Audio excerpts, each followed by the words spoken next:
24장 25절부터 35절까지 있는 말씀, 성경을 찾으셨으면 성경을 가슴 높이로 들고 허리를 꼿꼿하게 세워서 한 절씩 교독하여서 봉독하겠습니다. 이르시되 미련하고 선지자들이 말한 모든 것을 마음에 더디 믿는 자들이여, 그리스도가 이런 고난을 받고 자기의 영광에 들어가야 할 것이 아니하시고, 이에 모세와 모든 선지자의 글로 시작하여 모든 성경에 쓴 바 자기에 관한 것을 자세히 설명하시니라. 그들이 가는 마을에 가까이 가매 예수는 더 다량한 것 같이 하시니, 그들이 강군하여 이르되 우리와 함께 유하사이다. 때가 저물어가고 날이 이미 기울었나이다 하니, 이에 그들과 함께 유하로 들어가시니라. 그들과 함께 음식 잡수실 때에 떡을 가지사 축사하시고 떼어 그들에게 주시니, 그의 눈이 밝아져 그인 줄 알아보더니 예수는 그에게 보이지 아니하시는지라. 그들이 서로 말하되 길에서 우리에게 말씀하시고 우리에게 성령을 풀어주실 때에 우리 속에 마음이 그렇지 아니하느냐 하고, 곧 그때로 일어나 예루살렘에 돌아가 보니 11제자 및 그들과 함께한 자들이 모여 있어 말하기를 주께서 다른 살아가시고 시몬에게 보이셨다 하는지라. 한 목소리로 봉독하겠습니다. 두 사람도 길에서 된 일과 예수께서 떡을 떼심으로 자기들에게 알려주신 것을 말하더라. 아멘. 언제나 한결같으신 하나님의 사랑과 은혜가 오늘도 이 말씀을 통해서 여러분의 영혼 안에 깊이 자리 잡기를 간절히 소망합니다. 여러분, 이 말씀은 엠마오로 가는 두 제자라고 하는 이야기로 우리가 잘 알고 있습니다. 이때는 무교절 기간이었습니다. 여러분, 출애굽한 이스라엘 백성들이 하나님의 은혜를 기억하면서 지켰던 절기가 유월절이라는 절기입니다. 유월절은 넘을 월 이렇게 해가지고 넘다라는 뜻이고, 영어로는 패스오버라고 하는 의미를 가지고 있습니다. 죽음의 천사가 피를 가지고 인방과 설주에 발랐던 그 집을 넘어가는 날, 그 죽임당한 어린 양의 은혜로 하나님의 죽음을 면했던 그것을 기념하는 날이죠. 그 6월절 날 예수님께서 십자가에 못 박히셨습니다. 6월절 어린 양으로서 세상죄를 지고 가는 어린 양이라고 당신을 말씀하셨던 주님께서 6월절에 찍은 다음에 사흘이 지난 예수님이 부활한 날 있었던 사건이 오늘 이 엠마오로 내려가는 두 제자의 이야기예요. 여러분, 유대인의 3대 절기, 유월절과 맥추절과 추수절, 이 세 가지 절기에는 예루살렘에 평상시 거주하는 사람의 2배 정도가 함께 모였다고 그럽니다. 숙소가 있었겠어요? 없었겠죠. 그러니 그곳에 모여있던 많은 디아스포라들이 숙소를 인근 마을에 가서 찾았는데, 이 엠마오라고 하는 동네, 지금 정확히 어디인지는 알지 못하는 이 마을도 아마 예루살렘에서 5, 6km 정도 떨어져 있는 어느 도시고, 그들이 무교절 기간 동안에 잠깐 숙소로서 정한 곳이다, 이렇게 짐작이 갑니다. 6월절은 딱 한 날이고, 6월절 다음부터 1회 동안, 7일 동안 떡에다가 이스트를 넣지 않는, 그것을 먹으면서 지내는 무교절이라는 절기를 지키고 있을 그 당시, 이 글로바와 한 제자가 절망에 빠져서 그들이 따르던 예수님이 죽음당한 처참한 환경 가운데 시리에 빠진 상태에서 자기 숙소로 가고 있는 그때였습니다. 예수님께서 그들에게 나타나서 그들과 동행하시죠. 하지만 그들이 예수님이 자기들과 동행하고 있음에도 불구하고 예수님인 줄 알아보지 못해요. 그때 예수님께서 말씀으로서 당신에 대한 이야기를 가르치시고 성찬식에 하듯이 떡을 떼어서 먹였을 때 그들의 눈이 밝아져서 예수님인 줄 알게 되었다 하는 것이 오늘 본문의 말씀입니다. 여러분, 예수님은 분명히 십자가에 죽기 전에 적어도 성경에 기록한 걸 보면 3차례에 걸쳐 당신이 십자가에서 죽으시고 고난당한 다음에 하나님의 영광 가운데 들어갈 것을 말씀하셨어요. 그럼에도 불구하고 이 제자들은 그것을 까마득히 잊고 있었던 것이죠.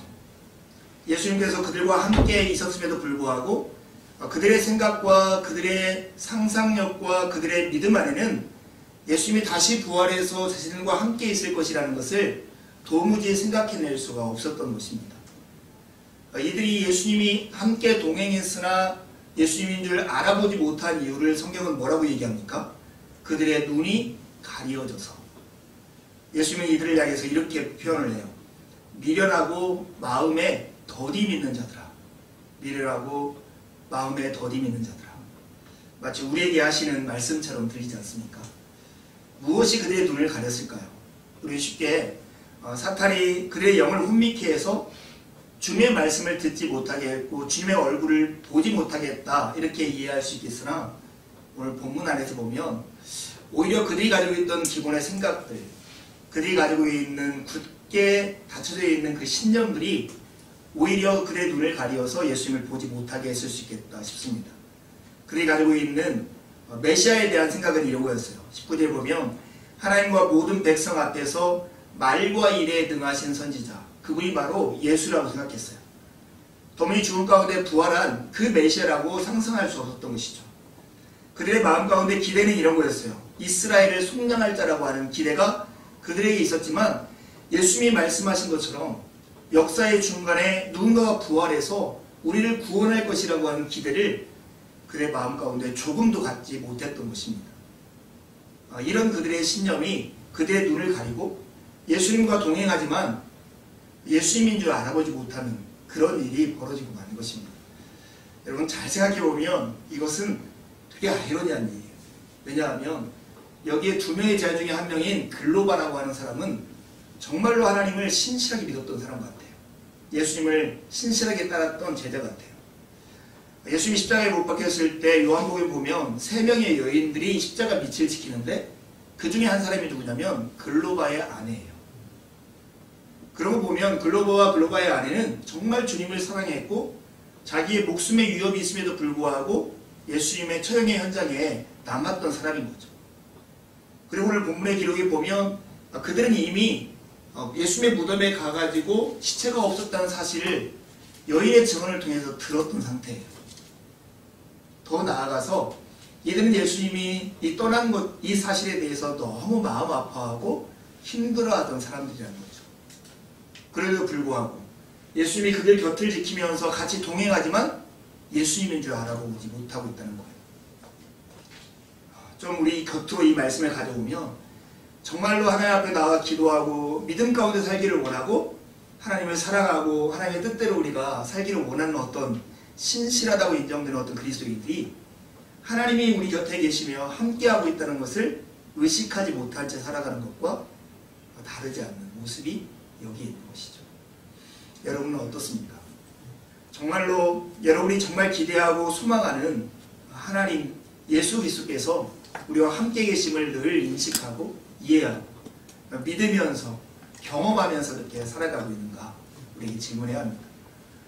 근데 오늘 이 글로바와 한 친구에게 그들이 가지고 있던 생각과 신념들이 오히려 눈을 가려서 예수님의 말씀과 예수님이 행동하는 것들을 보지 못한 게 했던 것처럼 어쩌면 우리의 마음 안에 있는 어떤 굳어진 생각들, 반성이 없는 신념들, 이런 것들이 우리의 눈을 가려버리고 하나님의 말씀과 하나님의 약속과 하나님의 실제하심을 보지 못하게 할 수 있을까요?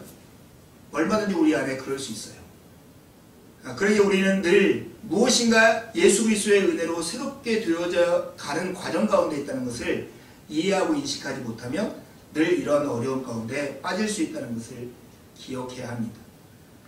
사랑하는 여러분, 그러나 오늘 본문에서 우리가 함께 주목해야 할 부분이 있어요.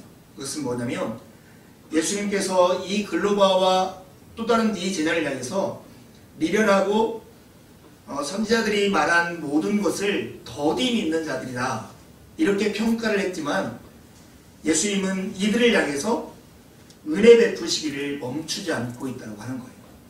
미련하고 더디 믿는 자들이 지혜롭고 하나님을 온전히 믿을 수 있는 그 길로 이들을 이끌어가고 있다고 하는 거예요. 이런 걸 보고 하나님은 선하신 분이다 이렇게 고백하시는 거예요. 그러나 여러분, 오늘 우리가 이 예배 현장에서 하나님의 이 놀랍고도 크신 선하심을 깊이 마음에 새기는 그 시간들이 되었으면 좋겠어요. 그들과 동행하시는 예수님을 제자들이 알지 못했음에도 불구하고 주님은 그들에게 은혜 베푸기를 멈추지 않았고 그리스도의 선하심이 항상 우리의 더딤과 미련함을 이기기 때문에 오늘 우리가 여기에 존재할 수 있는 것입니다. 여러분, 이 사실을 믿습니까? 정말 그렇습니다. 지난주 우리가 사랑하는 승민이가 오랜만에 예배당에 나왔는데 승민이가 되게 똑똑한 아이예요. 그리고 무엇인가를 질문하고 관찰할 수 있는 능력이 굉장히 큰 아이라고 제가 생각돼요. 지난주 어린아이들 모임을 한 다음에 저에게 이런 질문을 했어요. 목사님, 근데 돌이 어떻게 생겼어요? 제가 이렇게 답을 못하고 있자 그 다음에 질문이 뭐냐면 그러면 우주는 어떻게 생겼어요? 저에게 이렇게 질문을 하는 거예요. 저는 이 질문을 어떻게 받았냐면 우주의 모양은 어떻게 생기고 돌의 모양은 어떻게 생겼을까? 야, 승민아, 정말 큰 그 우주를 우리가 한눈에 볼 수 없잖아. 그래서 사람은 자기 마음속에 있는 창문의 크기만큼 우주를 볼 수 있는 거야. 그래서 우주는 네 마음의 창문 모양으로 생겼을 것 같다. 이런 근사한 대답을 나름 했다고 대답했어요. 나와서 이제 어른들하고 같이 얘기하는데 승민의 질문은 그것이 아니었어요. 어떻게 우주가 생겨났냐, 어떻게 돌이 여기 생겨나게 됐느냐 하는 질문이었어요. 갑자기 되게 부끄러워지고 그 말을 이해하지 못했던 제가 생각났어요. 다 간 다음에 승민이가 뭘 가지러 다시 교회에 들어와서 제가 승민이하고 잠깐 얘기했어요. 승민아, 네가 했던 질문이 이 모양이 어떻게 생겼느냐 하는 질문이야, 아니면 이것이 어떻게 생겼는가 하는 질문이야? 이게 물었더니 어떻게 생겨났는가 하는 질문이에요. 저에게 그렇게 말을 하더라고요. 그래서 제가 나름 그날 이렇게 잠깐 승민이에게 설명을 했고 일주일 내내 이 생각이 제 안에 사로잡고 있었어요. 어떻게 생겼을까? 어떻게 생겼을까? 이 질문이요. 이런 질문을 하려면 우리가 이해되지 않는 것은 비슷한 어떤 것을 옆에 나란히 놓고 질문을 하면 답을 얻는데 좀 유용한 것 같아요. 여기 있는 모든 사람들이 스마트폰을 가지고 있을 거예요. 그러죠. 스마트폰이 어떻게 생겼어요? 누가 디자인하고 누가 어떤 부품을 조립해가지고 어떻게 만들어가지고 우리 손까지 주어졌어요? 이렇게 묻는다면 답할 수 있는 사람이 아무도 없을 거예요.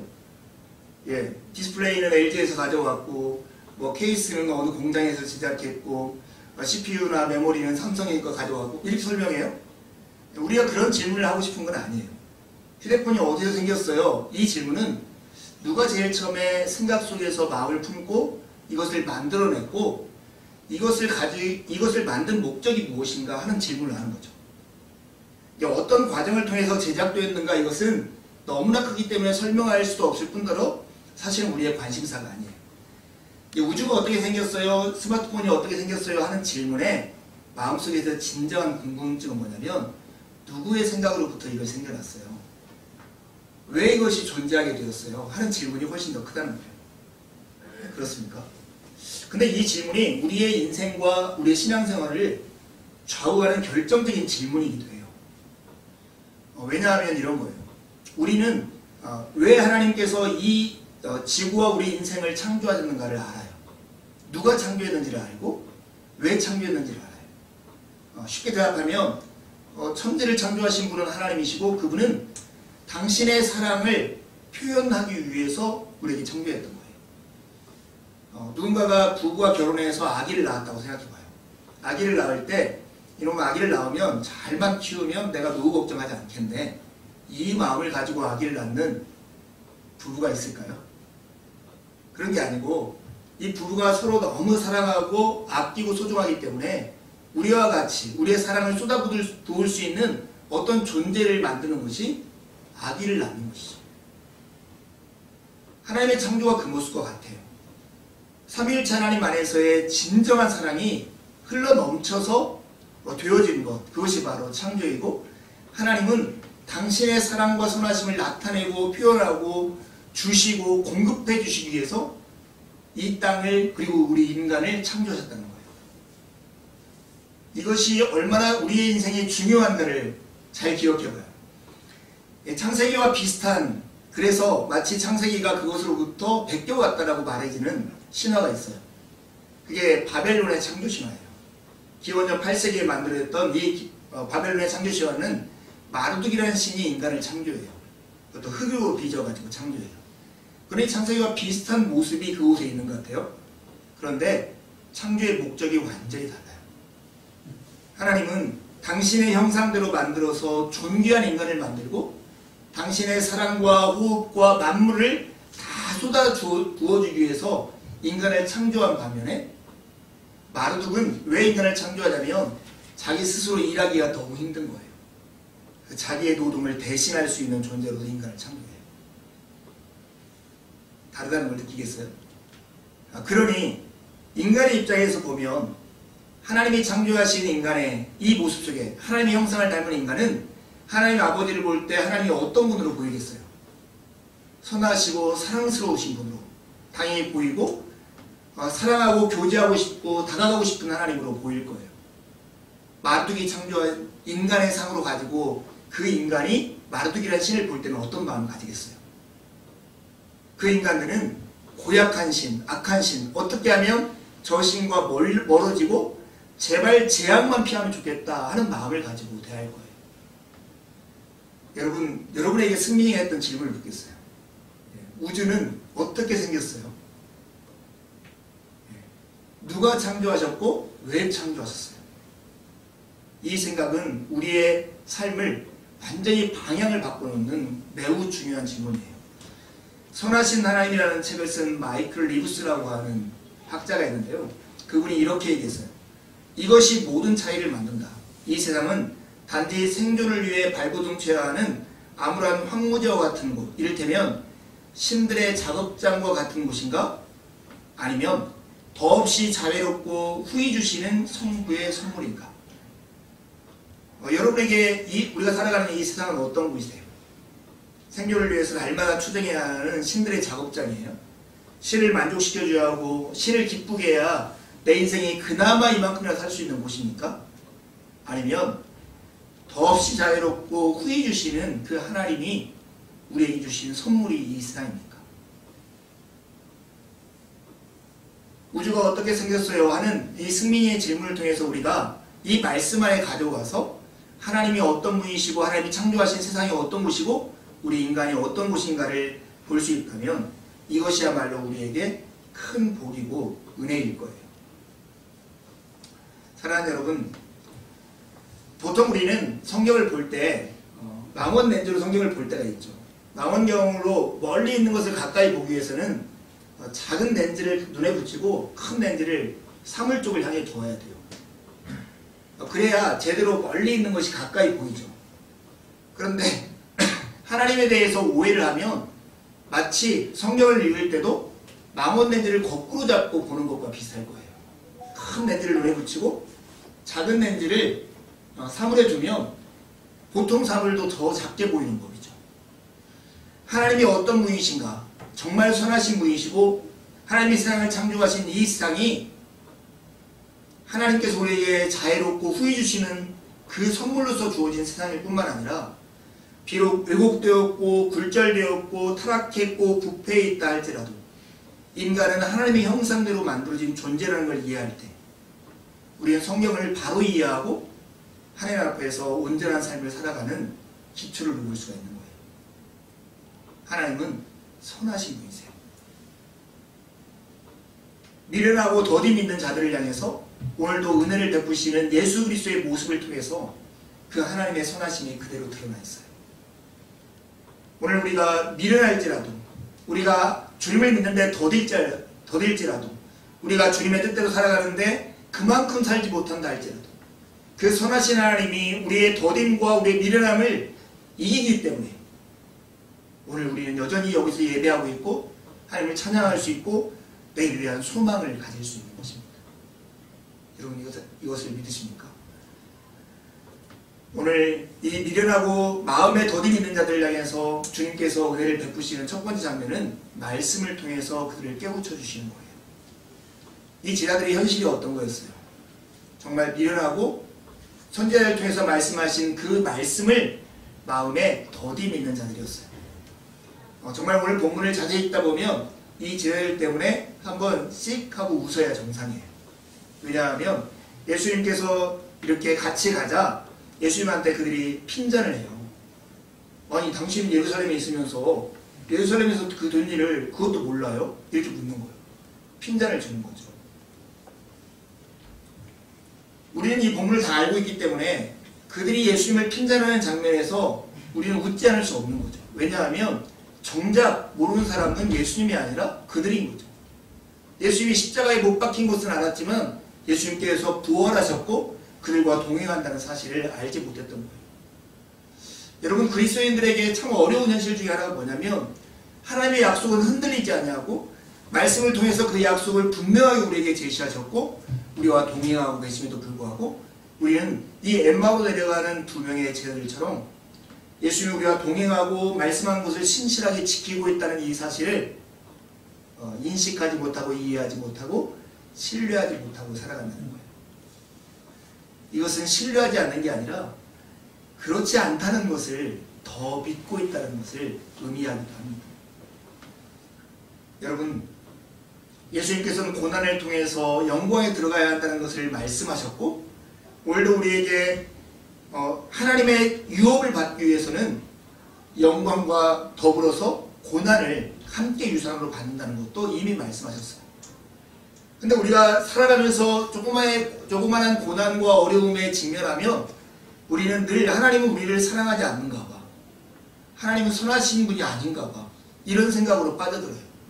마치 예수님의 십자가가 예수님의 역사의 끝인 것처럼 생각했던 이 엠마오로 내려가는 두 명의 제자처럼 그리스도인의 삶에는 늘 고난이 함께 있다는 것을 성경에 말씀하고 우리에게 증언하고 신앙의 선배들이 그걸 통해서 영광으로 들어갔음에도 불구하고 우리는 우리의 생각을 통해서 이 고난을 조그만 것만 만나도 마치 하나님에 대해서 의심하고 하나님이 존재하지 않는 것처럼 생각하는 그런 습성이 우리 가운데 있다는 거예요. 미련하고 마음에 더디 믿는 이들 자들을 통해서 자들을 위해서 예수님은 그럼에도 불구하고 은혜를 베푸십니다. 주님께서 은혜를 베푸시는 방법은 성경에 쓴 바를 자세히 설명하여 주시는 거예요.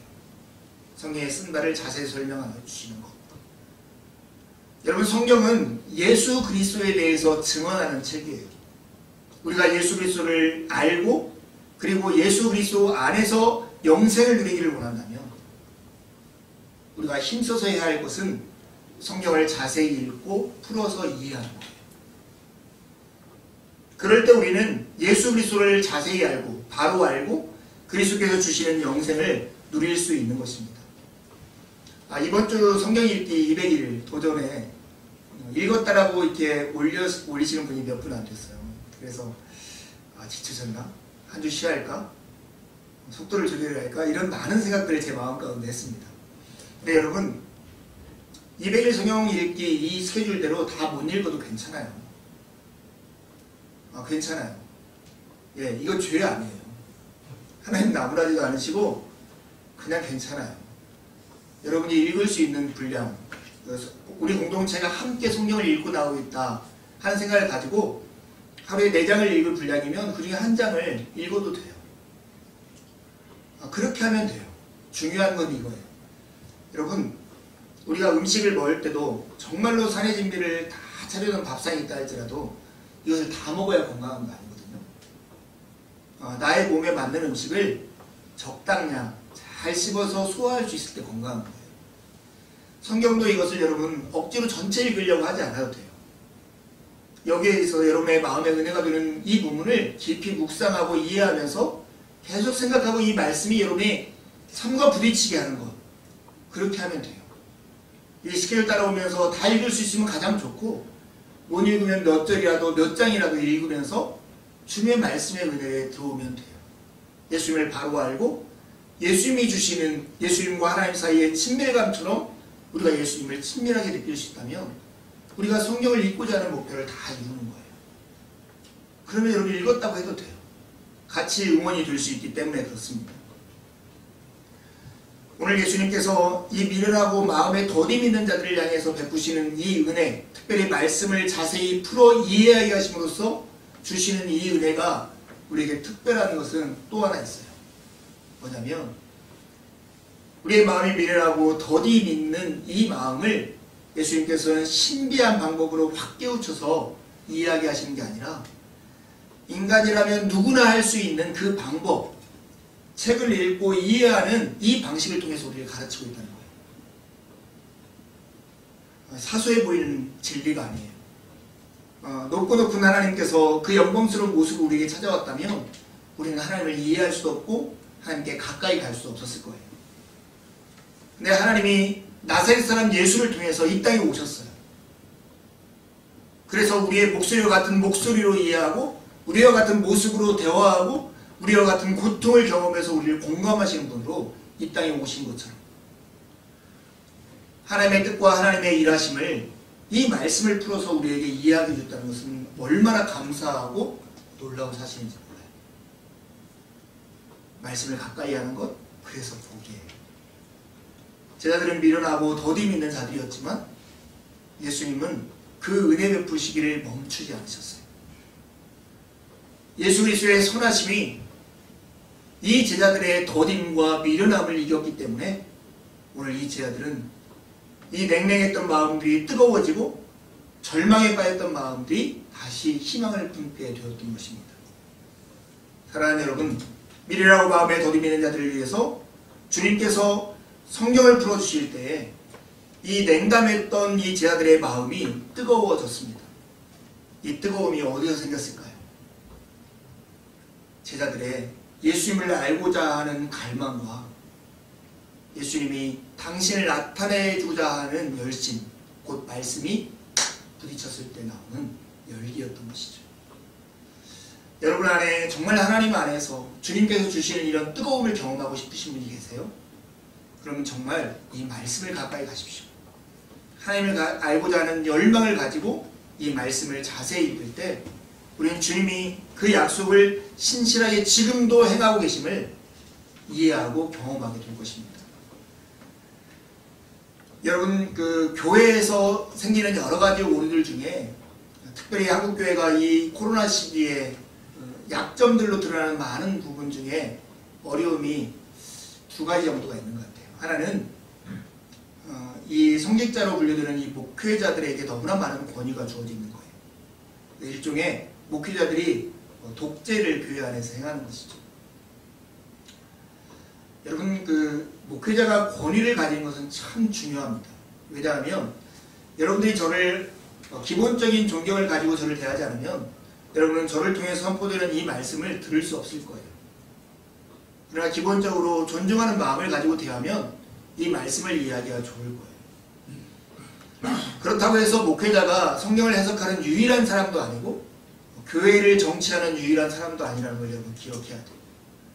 하나님은 공동체를 통해서 하나님의 말씀을 이해하게 하시고 공동체를 통해서 이 공동체가 서로 세워나가기를 기뻐하시는 분이세요. 거꾸로 말하면 여러분이 이 교회에 대한 모든 책임을 저에게 묻지 마세요. 우리 모두가 가지고 있고 우리 모두가 함께 고민하면서 서로를 세워가야 할 책임이 있는 거예요. 우리 교회의 한 목사님이 목회자는 양을 치는 목자가 아니라 줄을 쓸 때 향도와 같은 사람이다, 이렇게 표현하는 걸 들었는데 정말 공감했어요. 여러분 지금은 초등학교에서 막 줄 세우기 이런 거 해요? 알아요? 안 하죠, 거의. 예전에 여러분 우리가 초등학교 다닐 때 줄 쓸 때 보면 이런 거 했죠. 일회용 기준 이렇게 하면 한 사람이 손을 들면서 기준 하면 여기서 뭐 사열 종대로 해쳐 보여 하면 사열 종대로 사람들이 쭉 쓰는데 대형경제가 기준이 되면 기준을 중심으로 쭉 쓰는 거예요. 이것을 군대에서는 향도라고 해요. 향도라고 하는데 목회자는 어떤 사람이냐면 그런 기준을 쓰는 거예요. 하나님의 말씀을 이해하고 주님께서 너 여기서 저쪽으로 갈 건데 너 기준해. 기준하면 사람들이 여기 같이 모여서 하나님의 명령대로 쭉 줄 서는 게 목회자라는 거예요. 제일 먼저 순종하는 사람, 제일 먼저 하나님의 뜻대로 자기 자신을 바치는 사람, 그게 목회자라는 의미죠.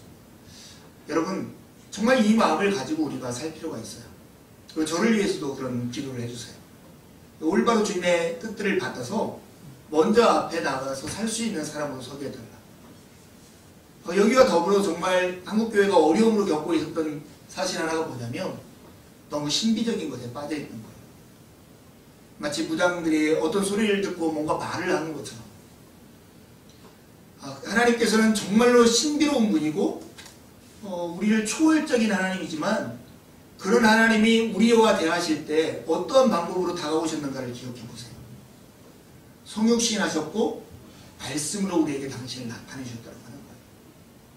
하나님은 얼마든지 지금도 기적을 나타내실 수 있고 얼마든지 신비적인 방법으로 우리를 일깨워 주실 수 있지만 하나님이 보편적으로 우리를 가르치시는 방식은 말씀을 통해서 가르친다는 거예요. 말씀과 어긋나고 있는 신비적인 어떤 해석도 결코 옳지 않다는 것을 우리가 이해할 때 우리는 길을 잃지 않을 거예요. 엠마누엘이라는 두 명의 제자는 미련하고 더딤이 있는 자들이었지만 오늘 주님은 말씀을 가르치심으로써 그들의 더딤과 미련함을 끝끝내 이겨내셨습니다. 그뿐만 아니라 예수님께서는 은혜를 더 그들에게 주시는데 그 은혜가 우리 식으로 하면 성찬을 통해서 주시는 은혜예요. 그들의 눈이 가리워진 상태에서 예수님께서 최후의 만찬에서 떡을 떼어 그들에게 주신 것처럼 떡을 가지고 축사하시고 떼어 주실 때 그들이 귀로 듣던 이 말씀이 드디어 눈으로 보고 몸으로 경험되어질 때 예수님이 하신 말씀이 그들에게서 되살아나게 된 것입니다. 그리고 예수님인 줄 알아보게 된 것이죠. 여러분 정말로 예수 그리스도는 당신을 생명의 떡이라고 말씀을 하셨어요. 그리고 그 생명의 떡을 먹는 사람은 지쳐서 쓰러져서 앞이 보이지 않을 만큼 허기진 상태에서 새 힘을 얻을 수 있는 것입니다.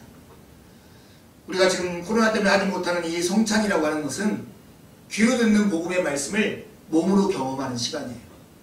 그래서 하나님이 우리 가운데 임재하고 있다는 사실을 알게 되는 것이죠. 목사의 손에서 떡이 찢어지는 모습을 보면서 예수님이 십자가에서 살을 찢기셨음을 보고 목사의 손에서 포도주 잔이 따르는 걸 보고 예수님이 십자가에서 피를 쏟으셨다는 것을 확인하는 것이죠.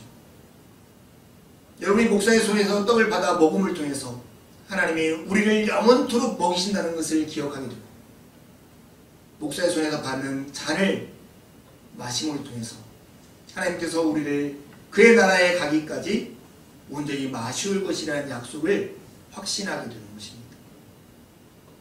여러분 우리에게 이런 갈망이 있었으면 좋겠어요. 주님 저를 먹여주십시오. 오랜만에 유튜브에서 찾아 들었던 찬양이 하나 있습니다. 일용할 양식이라는 곡인데 고등학교, 대학교 때 정말 많은 찬양을 했던 곡인데 너무나 그 좋은 목소리의 성악가들이나 부를 수 있는 노래여서 따라하다가 이렇게 목소리가 뒤집혀지고 하는 그런 경험들을 되게 많이 했습니다. 생명의 양식을 하늘의 만나를 마음이 빈 자들에게 내리워 주소서. 이렇게 시작하는 찬양이에요. 제가 예전에 어느 합창단, 아마추어 합창단과 함께 소년원을 공연 간 적이 있었어요. 거기 있던 아이들이 청소년들이었는데 보통 교실과 같은 곳에 아이들이 다 모여있고 한 30명이 되는 이렇게 합창단이 앞에서 이렇게 찬양을 했는데 그 앞에 있는 우리 합창단 단원들이 대부분 다 그 정도의 자녀를 둔 부모들이었어요. 정말 우리 중에 한 반절 정도는 노래를 부르면서 울고 있었어요. 너무 마음이 짠한 거죠. 우리 자녀 같아가지고 굉장히 힘든 그런 상황 가운데 있었는데 이제 다들 자리에 앉은 상태에서 그 중에 성악을 전공한 젊은 친구가 나와서 찬양을 했는데 이 곡을 했어요. 생명의 양식을 하늘의 만나를 마음이 빈 자들에게 내리워 주소서. 낮고 천한 물이 긍휼히 보시사 우리에게 떡을 먹여 주옵소서. 이렇게 부르는 찬양이에요. 여러분 제가 어제 이 찬양을 찾아 들으면서 정말 기도가 되더라고요. 저에게 주님을 저에게 먹여 주십시오. 이 생명의 양식으로 이 허기진 저의 마음을 채워 주옵소서. 여러분에게도 이게 기도가 되기를 바라요. 이 생명의 양식을 먹은 제 아들의 삶이 변하게 됐어요. 눈이 가려졌던 그들이 눈이 밝아져서 드디어 예수 그리스도가 누군지를 그들이 알아보게 되는 것입니다. 이 놀라운 일들이 오늘 이 현장에서 일어나게 되었습니다. 미련하고 마음에 더디 믿는 자들을 위해서 주님께서 떡을 주실 때 그들의 눈이 밝아졌습니다. 생명의 떡이신 주님께서 엠마오로 내려가던 희망을 잃은 제자들의 피곤한 손과 연약한 무릎을 일으켜 세워주신 것입니다. 동일하신 주님이 오늘도 미련하고 더디 믿는 우리에게도 은혜를 베푸심을 여러분들은 믿습니까? 동일하게 말씀과 우리가 드리는 예배와 성찬을 통해서 우리의 눈을 여시고 예수 그리스도가 누구인지를 알아서 우리의 냉담한 마음을 뜨겁게 하신다는 것을 여러분들 믿으십니까? 정말 주님은 늘 선하시게 우리 가운데 다가와 있습니다. 선하신 하나님의 마음을 믿는다면, 하나님이 선하시다는 것을 우리가 인정하고 안다면 오늘도 주님께서 우리 가운데 은혜 베푸시는 그 현실을 자각하게 될 것입니다. 제 근처에 어떤 목사님 사모님이 암 수술을 한 다음에 마음이 너무나 가라앉아 있었어요. 너무나 힘드니까 어떻게 할까 하다가, 여러분 이상구 박사라는 분 아십니까?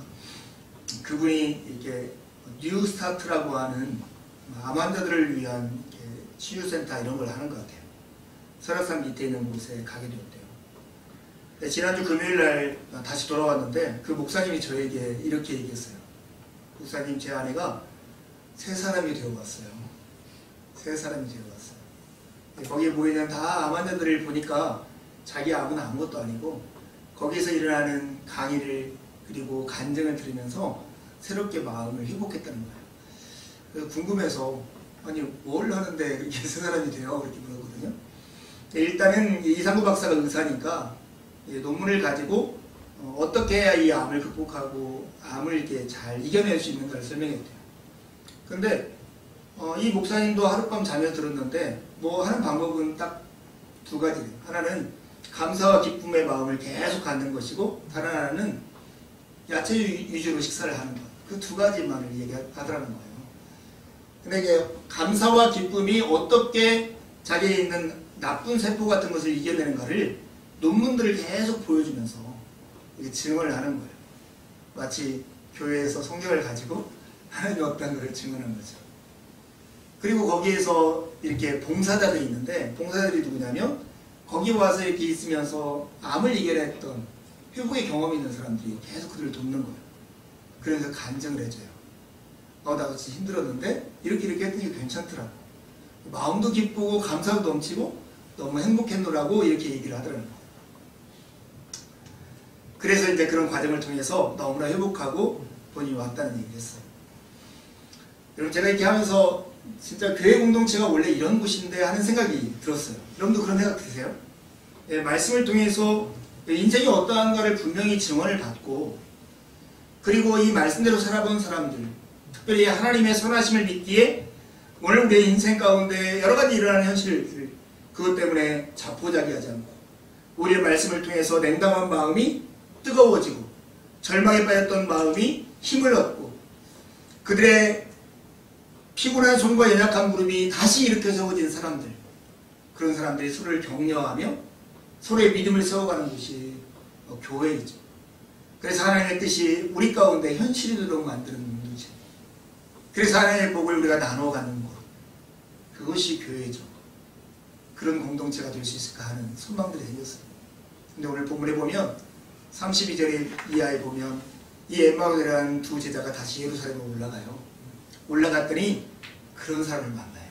11제자와 다른 제자들이 주께서 살아나셨고 시몬에게 나타났다는 것을 서로의 증언해요.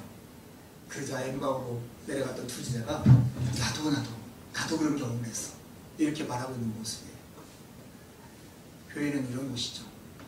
여러분, 우리가 모두 다 힘들다라고 그냥 괜찮아질 거야 이렇게 말하는 걸 넘어서서 주님의 말씀이 우리의 삶의 현실이 되고 그 현실들을 우리가 서로 격려하면서 오늘을 인내할 수 있고 여전히 감사와 기쁨으로 살 수 있는 것이 교회인 것입니다. 여러분, 긍정적이라고 하는 말이 있잖아요. 정말로 소망을 갖고 살아가는 그리스도인들에게 필요한 것이 긍정의 힘이에요. 근데 이 긍정이라고 하는 말이 우리가 원래 사전적 의미하고 다르게 쓰여요. 보통 긍정하면 우리가 어떤 생각이 들어요? 야, 잘 될 거야. 앞으로 나아질 거야. 하는 막연한 기대가 긍정처럼 보이지 않으세요? 근데 긍정이라는 말은 그런 뜻이 아니죠. 긍정은 우리의 현실이 그러하다라고 생각하고 옳다라고 인정하면서 받아들이는 것이 긍정이에요. 막연하게 그럴 것이라고 생각하는 것은 긍정적인 생각이 아니라 오히려 자신을 회피해버리는, 현실에 눈감아버리는 생각이에요. 긍정적이라는 것은 내게 주어진 현실을 받아들이면서 인내할 수 있는 힘, 그것이 긍정의 힘이에요. 이런 의미에서 소망을 가진 사람들에게는 긍정의 힘이 필요한 것이죠. 왜요? 하나님은 선하시기 때문이에요. 우리는 우리의 막연한 기대에 의지하지 않아요. 선하신 하나님에게 의지해요. 그리고 그 선하신 하나님은 우리를 고난과 함께 영광을 주시겠다고 말씀하셨어요.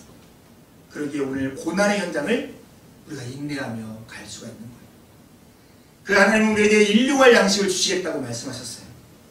그러기에 오늘 우리에게 주어진 삶의 현실 가운데 주어진 모든 삶의 소소한 것 때문에 감사하고 기뻐할 수 있는 거예요. 사랑하는 여러분, 우리 몸된교회 예배하는 공간이 지하이고 조그마한 공간이지만 저는 이곳에 올 때마다 너무나 감사하고 기뻐요.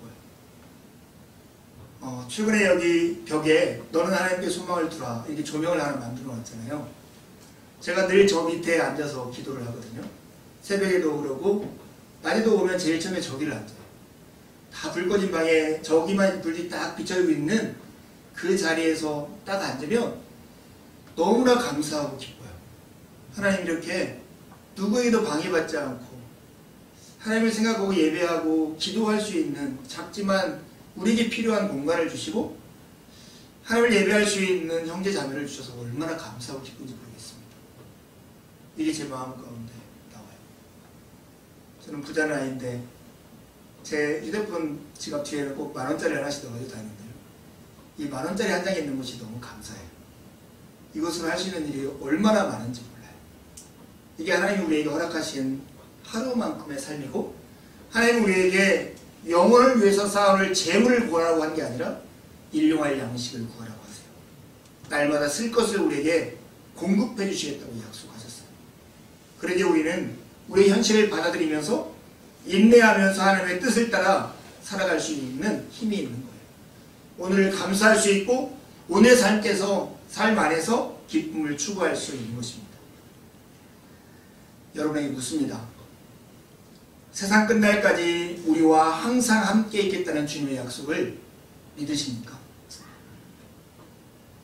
여러분이 믿는다고 고백했던 이 고백은 여러분이 삶으로서 그 믿음으로 살아낼 때 입증될 거예요.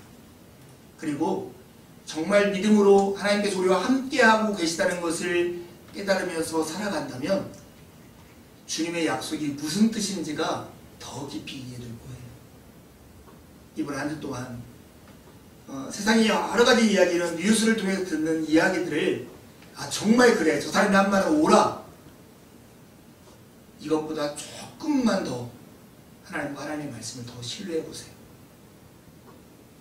그리고 그 약속 앞에 여러분의 삶을 두고 살아보시길 간절히 권합니다. 그때 여러분 하나님이 우리와 함께 계신다는 것을 이해할 뿐만 아니라 주님의 약속이 얼마나 신실한가가 우리에게 이해도 될 거예요. 우리의 마음을 모두어서 주님께 함께 기도하겠습니다.